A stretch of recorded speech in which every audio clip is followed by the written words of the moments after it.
Well, hello everyone, and welcome back to the Purply IVY, a brown bag lunch. Hi. Hi everyone. Hi. We're super excited. This is actually our last brown bag lunch this quarter in 2021. And I'm Christina Ameln. I work as a sustainability strategist and advisor at Purply IVY. I will help guide the conversation today, and I am extra delighted that we have Edofsson from Akademiska Hus. She is the head of sustainability. Welcome, Mia. Thank you very much. And we have also my colleague Eva Normell, who is the founder and partner at Purply IVY. Welcome again. Thank you so much. So we have a number of people that are trickling in, and we are so delighted that we can focus our last brown bag in this first series on how to use targets to trigger change. But before we get to the nitty-gritty of some of these questions, and we're waiting for some of the audience to trickle in, Mia, I have a little sneak question. It's not very sneaky, but just to get us going. Could you take a sentence or two to explain what is Akademiska Hus, and also tie it in on why you are passionate about sustainability? Sure. Thank you, and thank you for being here. Akademiska Hus is one of Sweden's largest real estate companies, and we own and we develop premises for universities and colleges around Sweden. So it's a large company. We have 3.3 million square meters of properties.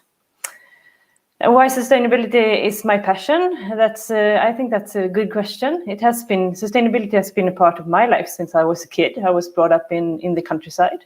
I was running in the woods, and I have been sailing around the world. But nowadays, to be honest, I find sustainability to be a question of survival.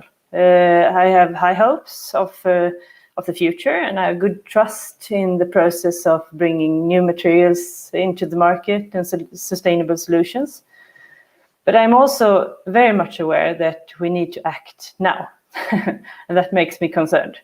So we have very long lead times in the industry, in the society, before all our actions that we actually start today give tangible results. So my passion today is even stronger than it was a few years back, because we are in a hurry. That's why.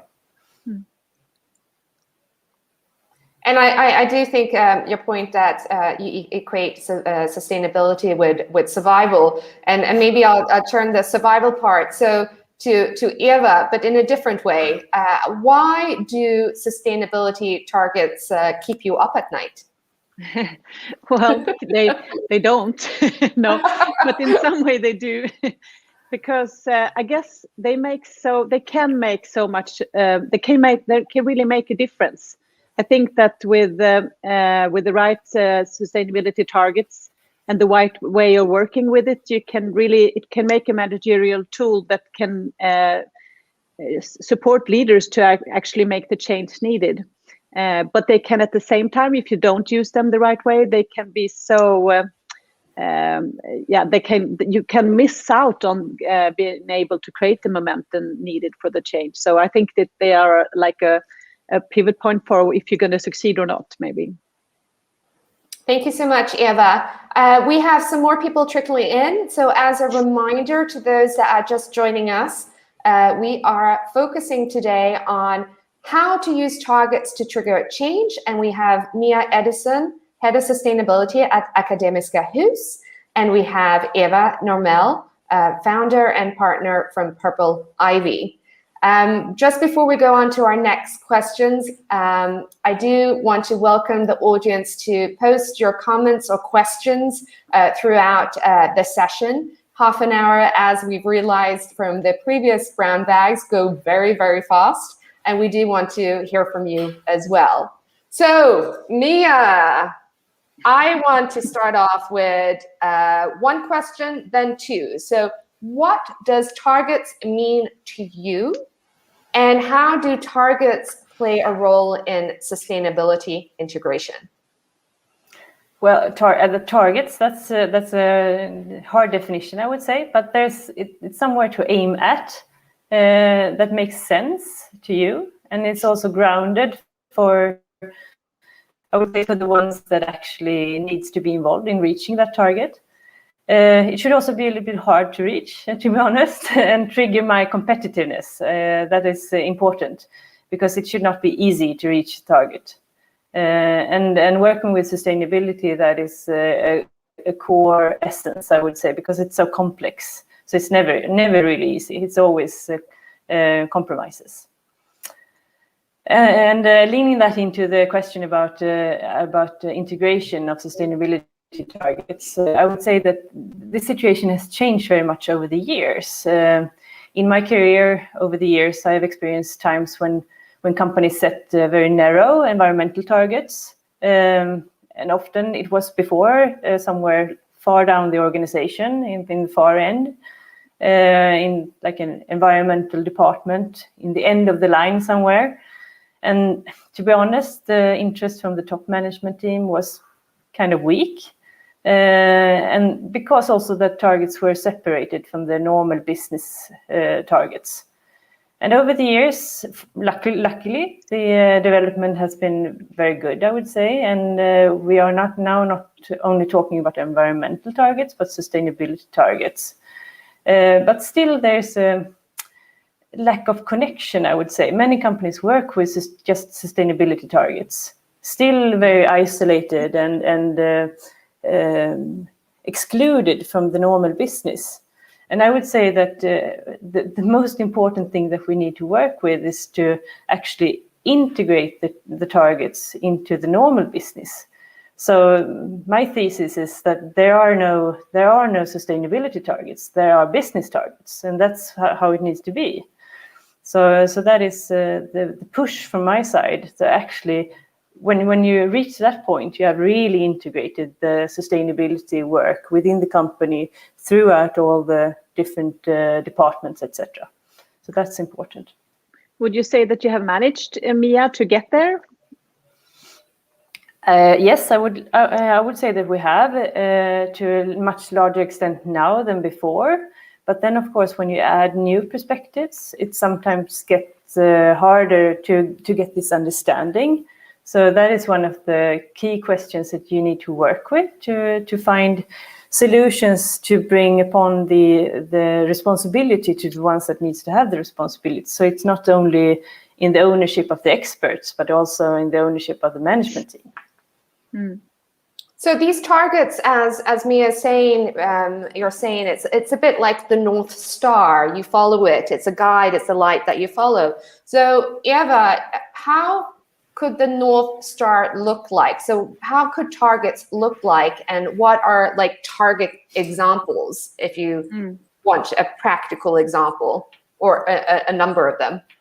Yeah, well, I completely agree with Mia. I mean, it's a tool of what you want is to get the engagement and the alignment with targets, because I think what you are really after is to be able to get to a different level within your strategic ambition. Is to you cannot continue working as you are, so you need to be able to create change. And people are, comfortable where they are, so they you don't only need to change today, but you need to usually change the way that you're acting and the way that you're working and your attitude and the tools that you're using. So there are a lot of change needed if you're going to be able to make a big difference, which you usually do have to do when it comes to sustainability. And it's usually within areas that you're not used to. So it is difficult. But that's why it's so important to use these targets as a tool for engagement and alignment. And I think the simple answer to what the target should be is that it should tell you that you need to go from X to Y by Z, right? And I think that is important to get that kind of clear picture of where we stand, where we're going, and by when. But what is important when you set the target is that you don't only kind of feel and measure it on how far you've gotten. You also need to have kind of smaller targets on the way on what actions are you taking, and are people actually reacting to it every day, because you need to get the movement going. And then, what you can have targets within, it's really up to where you can create value in the future. So it needs not to be the targets that you're used to. It needs to be the targets that you need to go to create value. And that to get there, you need to have this kind of outside-in perspective to understand where you need to go. Yeah. And with that, what would be the challenges of setting targets? Because they are in the unknown, and you usually don't have the measurements for it today. So you need to figure them out. That's why. And did you relate to that, Mia? What have been your hurdles along the way?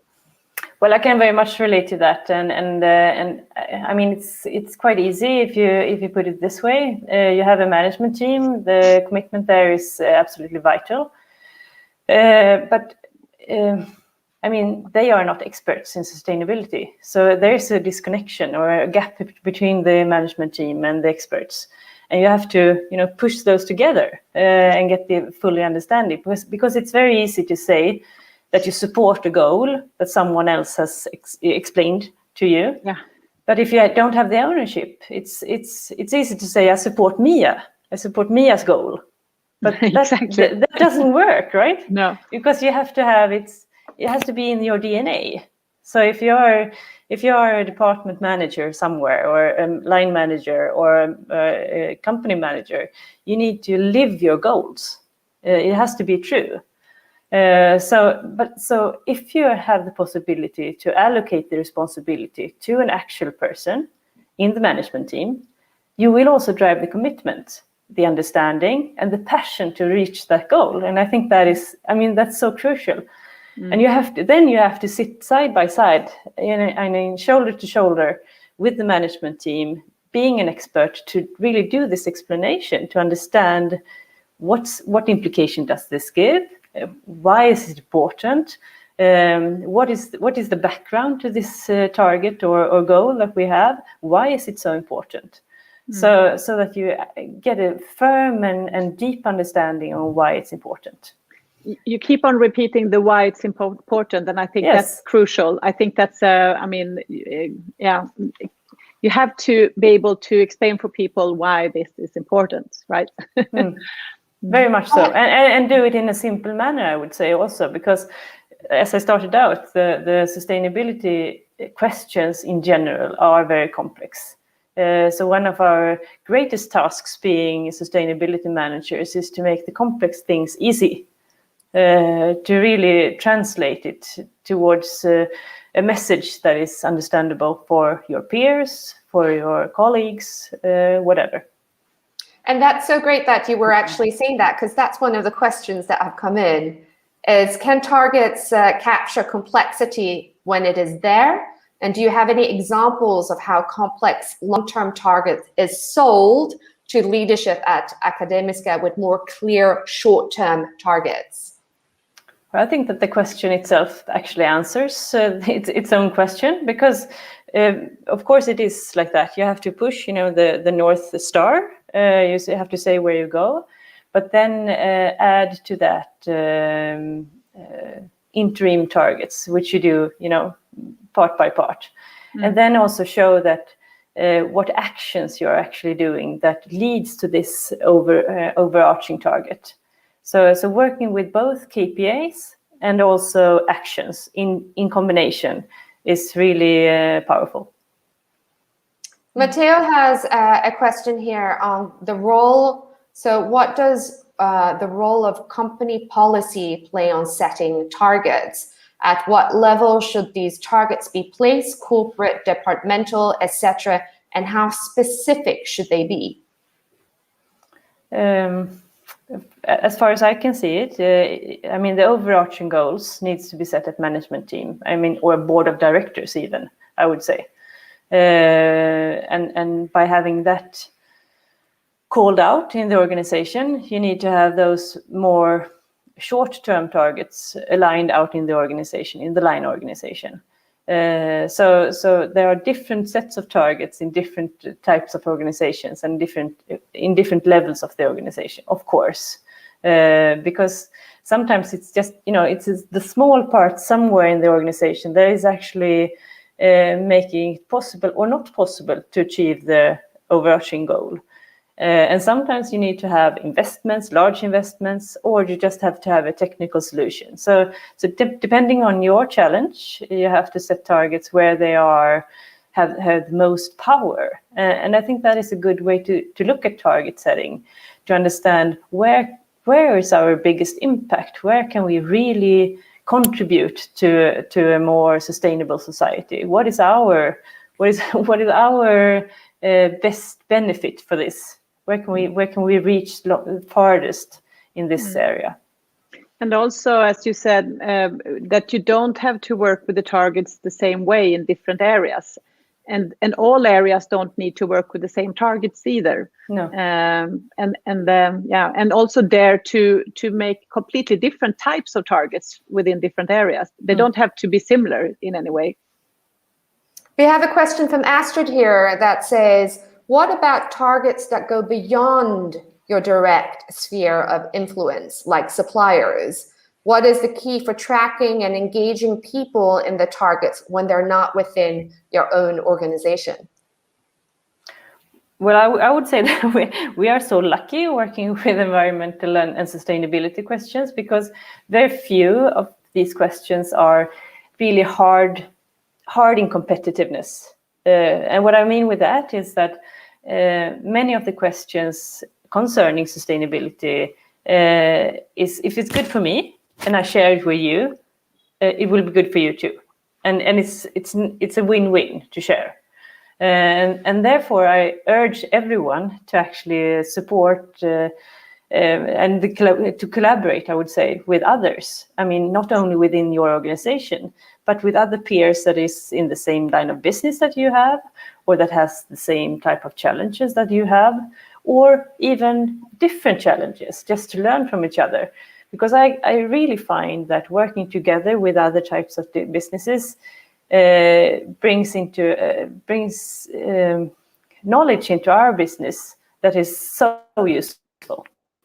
So I would really urge you to do that and try. So I had this question here on and you talked, both of you, a bit about the leadership. So leadership and change. How do targets really contribute to change in an organization? How does it create momentum? But also, how can it really support leadership? Eva, you want to start? I'm thinking leadership. I mean, it is, as we said earlier, it is like a solution for how you can get a common North Star and to get people to walk in the same direction. I think all people within the company want to do good things. I mean, most people that work within a company would want to do good things at least. So, and if you don't give them this North Star where we're going, they will go somewhere, and try to achieve things anyway. But they want to get this pat on their back. And if you don't show them where they should be going as a leader, then you cannot give them the pat on the back because they're going the wrong way, even though they're doing a good job. So I think for a leader to get people to go in the right direction, you also have the possibility to give positive feedback and give your employees, a knowledge of that we're supporting each other. And I think that's great leadership tool to be using, and that is that good target setting that kind of creates it. There, in one of the reports that I know that Mia, you participated in, Purply IVY put together, was the state of integration. And one section there was very much about the goal setting and target setting. You talked early on about what it's described as stretch goals, which Eva, I'm sure you can explain a little bit more. And I guess the stretch goals, and then that feeling it has to be really far out, so it taps into the competitive side. So Eva, maybe you can explain the stretch goals. How does it look like? And then Mia, you can maybe add to that with that level of competition that you want to reach for the stars. So Eva? Yeah, well, the stretched or the transformational targets and goals, these are the ones that they're not so easy to reach, but they do reflect what science demand of you to do actually, and where you and your company can play an important role. So these targets usually requires a completely new way of thinking, and probably they are very difficult to reach, and probably you can't reach them on your own. You need that collaboration with some other companies or within your industry or maybe outside of your industry to be able to do it.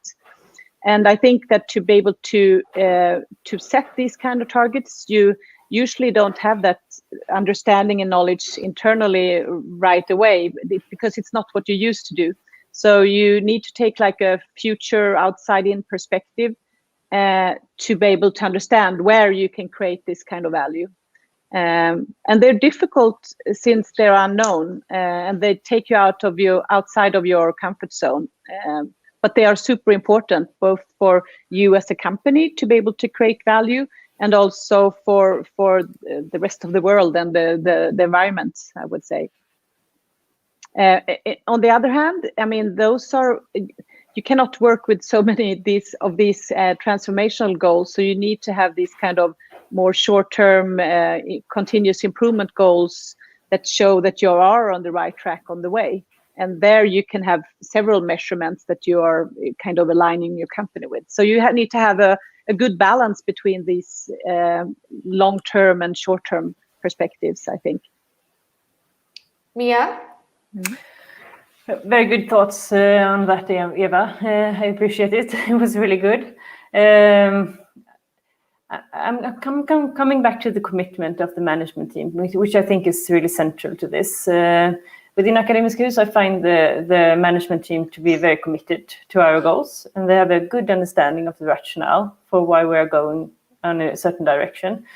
But to be honest, it has taken some time. I mean, it is a process of learning and understanding and getting the feel of it. So, but today our managers are really proud of the sustainability agenda that we have, which makes me proud in that sense. And I can also see that they can act ambassadors for the sustainability challenges that we have ahead, which is perfect. And they can act ambassadors within our organization and outside our organization.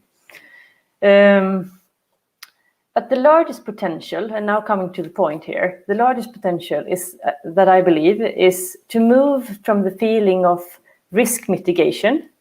I mean, just to remove the risk, to actually enhance the possibilities coming with sustainability actions, future possibilities that you have not seen yet, business possibilities that if you are not in line with these challenges, you will be run over by other parties. So doing that backcasting when working with your business plan is so important, to start without hurdles, to say that if we had really much money, if we had all the assets that we needed, if we had all this, without hurdles, where will we want to be then? And then backcast. So what we need to get there. And that is really the way to set those stretch targets, I would say. And then after that, you need to break it down into different, more tangible targets, short-term, and targets that you can address to certain departments, etc. And how do you know how do you know if you're setting the right level of ambition? Well, sometimes you don't. Maybe, sometimes you set the wrong ambition, but I mean, as long as you move along the way, it really doesn't matter in a way. You have to embrace that you don't know. And I agree with that. And I can see that the way that we work with our strategy today, I mean, we don't have a sustainability strategy. We have a strategy, right? And the way we work with our strategy today, compared to a couple of years back, is that we work with scenarios. So if this happens, then we have to do this. If this happens, we have to do this. So it's agile, and we need to make room for shifts to actually meet the new demands. And I mean, we have a lot of technological steps that are taking now in the around the globe, which we could not even dream of 2 years back. So and is saying, we have a strategy, we have an aligned strategy, we should go for this. It doesn't work. We have to put that in. We have to address the questions that are going better than we thought or worse than we thought. So they say it's not the plan that's important, it's the planning. Yes.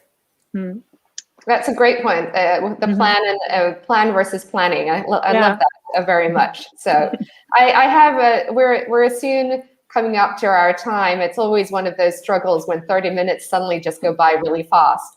I have a question on what happens if there is a conflict between the short-term goals and the long-term ones? Does it come down to the plan and planning, or are there any other comments with regards to potential conflicts there? I think it's so strange that we always talk about conflicts concerning the sustainability agenda, but we never talk about it in the same manner when we talk about financial conflicts or obstacles. So I think you should see it the same way. If you are a company which has a long-term, of course you have a long-term need for your company, then you have to act on a long-term manner. But of course, you have to balance it with the short-term obstacles that you see, and try to give room for possibilities instead. Thank you so much. Bringing up what you said earlier, to have the clear why you're doing things in the company kind of makes it easier to balance as well. Thank you so much. We're coming to the end of our Purply IVY brown bag lunch series. And my final question, starting with Eva, what are your final thoughts that you want to share to the audience before we wrap up? Well, I think there are several things that you could think about when you set goals. Dare to set not too many goals, dare to focus on a very, very few at the time so that you really can see the difference and use them. And once you set the goals or targets, that you need to give them a lot of attention to be able to create that momentum. Don't think that the targets by themselves will do it. It's the kind of the targets, the whole momentum of target setting and the engaging people and following up and kind of celebrating together. That's the thing with targets. And Mia, you're the guest of honor, so you get the platform with the last words to us in the audience. I might repeat myself, but I think it's important to build the trust in our organization, and so that the organization understands the why. Because when you understand the why, you can adopt the what. So what to do, I understand why I have to do it because I understand the why. So that is the key to success, I would say. Well, this has been a fantastic half an hour. If I didn't know much about targets before, I know plenty now, and I'm sure the audience do as well. Eva, fantastic as usual, and Mia, extra fantastic. Thank you to both for sharing your time and your thoughts and your energy. It's been a fantastic session. Enjoy the rest of the day, and see you very soon. Thank you, Christina. Thank you very much.